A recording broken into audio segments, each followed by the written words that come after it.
Buenas noches. Buenas noches. Eh, Claudio y Leandro, muchísimas gracias por la invitación, por la movilidad y también gracias por abrir otro espacio de escucha, otro espacio de poesía, otro espacio donde la voz del otro puede darnos como un ser humano, ¿no? Porque, entre otras cosas, además de los malos gobiernos, de los gobiernos crueles y perversos, también están tentando contra la condición humana, la virtualidad es lo que está primando en esta etapa. Entonces, recuperar la voz del otro significa recuperarnos a nosotros. Así que muchas gracias por el otro espacio de poesía. En estas etapas de oscuridad, digo yo, la poesía siempre es una. Así que adelante con este ciclo, lo acompañaremos siempre nosotros. Tengo entendido que Insurgencia Cultural rinde un homenaje a García Lorca, a Roque Dalton y al poeta palestino. ¿Es así? Así es, perfecto. Antes de leer, quiero reflexionar sobre algo respecto a estos poetas. A mí se me ocurre pensar la historia desde la poesía y pensar que la historia siempre es justa y muy injusta con los tiranos.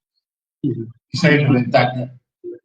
Decía que se me ocurre pensar la poesía como una actitud y como un acto y como un lenguaje que tiene su justicia en la historia. La historia es muy justa con los poetas y es injusta con los tiranos. Entonces, siempre comparo, por un lado, a Franco, por ejemplo, y por otro lado a Lorca. Si pensamos en Lorca y en Franco, estamos pensando en dos modelos de humanidad. El modelo que nos propone la poesía o un poeta como Lorca y el modelo de humanidad que nos propone o nos proponía un tirano como Franco, que es criticado actualmente por la ultraderecha española. ¿No? Entonces, ahí está, digo yo, la dicotomía puede ser Lorca y Franco. Aquí en Argentina podemos pensar en Videla y Hellman, o Paco Londo, o Santoro, o Miguel Ángel Burr, por ejemplo. Y la historia siempre es justa con los poetas. Eso antes de hablar de Lorca.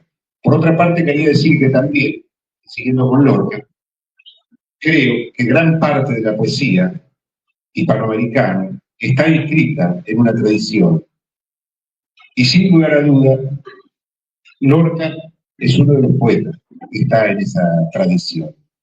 Alguna vez dije, Lorca es fundante, no solo de un lenguaje poético que nos ha llenado de magia a todos, sino también hay un libro de él que se llama Poeta en Nueva York, que describe de una manera descarnada Estados Unidos y que también influencia al rock.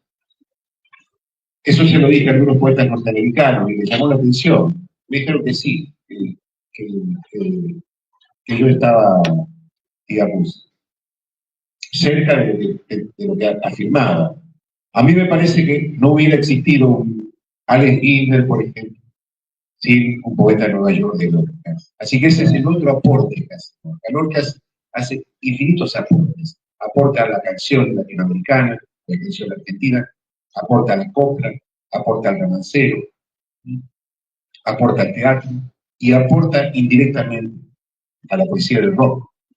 Tenemos, por ejemplo, Leonard Cohen, que cuando fue a recibir su premio Príncipe de Asturias, que es la primera vez que le dan a un poeta músico, él se lo dedica a Lorca y llama a una de sus hijas con el nombre de Lorca, que entre otras cosas es un nombre hermoso para ponerle una hija. Eso nada más quería decir antes del poeta.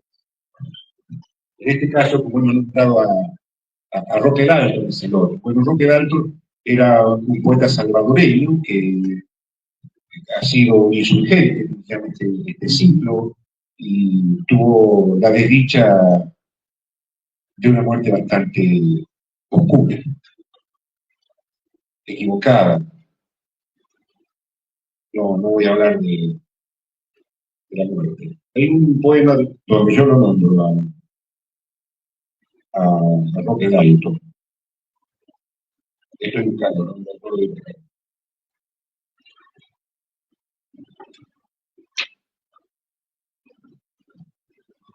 Es un libro antiguo, creo que es el primer libro. No sé si es el primero, pero debe estar entre los primeros libros que ha sido dedicado a los desaparecidos.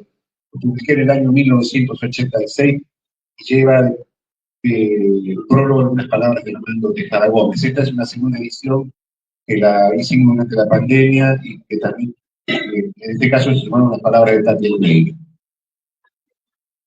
O sea, hora vértigo para despertar a los muertos en un camino alucinado. Y fui montaña y río y golpe brusco para este amanecer. Un relámpago de 7 remolinos cruza el vértigo de un pámpano. Hace frío en mis cabellos y en el boscoso camino de la sangre. Hace frío en mi blusa de seda africana y en los ojos de los escarabajos. Es la hora de los mártires y de los besos desnudos para mis pies desnudos. Tal vez una canción de Roque Dalton ilumine mi sombrero nocturno. Debo partir con mis huesos de barro al oscuro silencio de un espejo subterráneo y despertar a los muertos y a las cabezas petrificadas a un cielo de aluminio y electrones.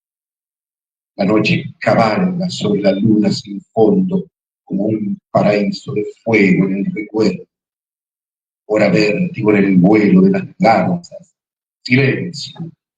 Alguien navega en esta playa encandilada por la sangre y por las novias de Greda y Amarantos. Da lo mismo una oda de Hellman o de Whitman para arrancarle una hoja de otoño y después correr desesperadamente hacia un gris de páramos y olvidos. Sin embargo, es la hora del poema en latín.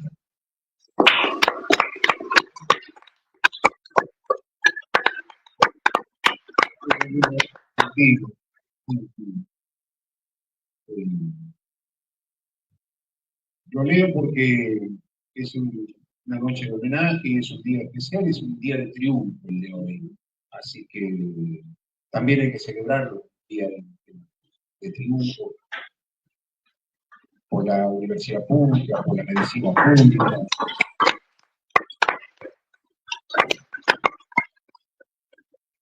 por los docentes, por los médicos, por las enfermeras, por los jubilados, por todos ellos.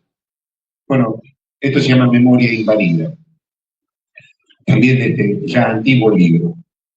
Los degollados en las frías madrugadas habitan en los pozos nocturnos, permanecen en los bosques calcinados entre la violenta agonía de la sombra, como un inmenso río de plumajes extraños que cubren de sangre el desamparo. Yo he visto a los degollados enarbolar la noche, los he visto en el rocío de la madrugada, en los peñascos nevados y soledosos, formando filas y nubarrones, atravesaban el infinito como una síncopa azul. Eran potros y relámpagos de crines encendidas. También he visto a las novias viudas y a las madres enlutadas arder en el crepúsculo, y a los vendedores de pájaros llorar desnudos en los amaneceres. Un cielo de relinchos desgarra el infinito, la sangre derramada en los baldíos y en el mar, los barcos desteñidos y los pescadores tirando vidas en el agua, la herida abierta en la memoria como un reguero de sangre en el desierto y esta invasión de fuegos y campanas golpeando los páramos del alma. Bueno,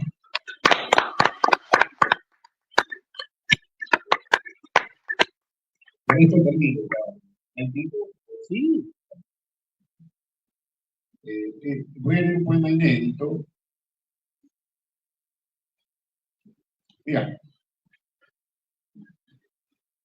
tengo tiempo, es cortito. Quisiera leer 2 poemas de este libro.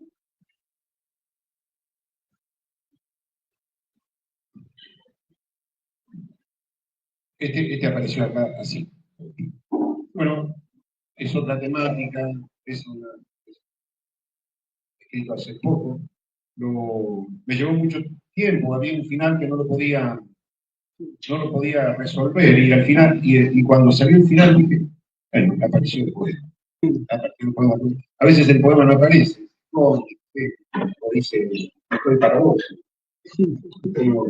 Uno es víctima, una víctima maravillosa de la poesía en este caso.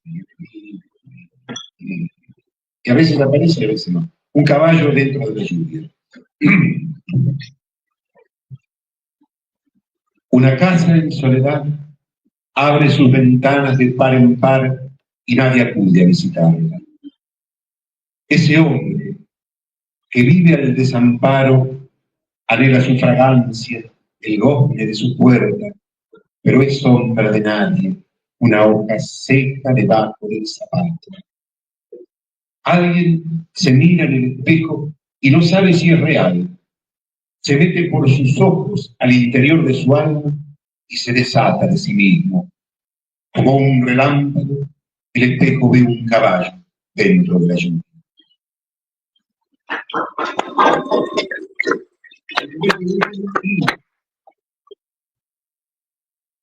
En este motivo, agradezco la escucha. Es más difícil escuchar que escribir.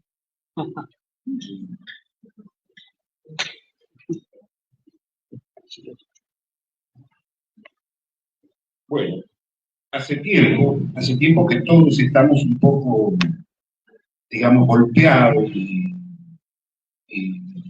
también con miedo y con furia, las dos cosas. El sonido de la furia, decía Foucault, ¿no? Las dos cosas. Por la cantidad de gente que vemos en la calle. Entonces, ese nivel de desamparo que hay me ha inspirado o me ha llevado, digamos, a garabatear estos versos. Este se llama Los Desamparados, y bueno, muchas gracias. Por todas partes los veo, en los huecos de la noche, al abrir y cerrar la puerta de mi casa, en el féretro de flores de los parques, en la danza rojiza de los diablos, entrando a la niebla como sombras, haciendo equilibrio con los días, con un solo pie, un solo brazo y dos bocas para comer a pedazos mis ojos, los tuyos, la pequeña luz de humanidad que aún nos queda. Y si acaso yo estuviera loco, enternecido, que salga Diógenes de su barril y camine conmigo, y si él no ve lo que yo veo, que incendie su él y nos unte con el fuego de su filosofía.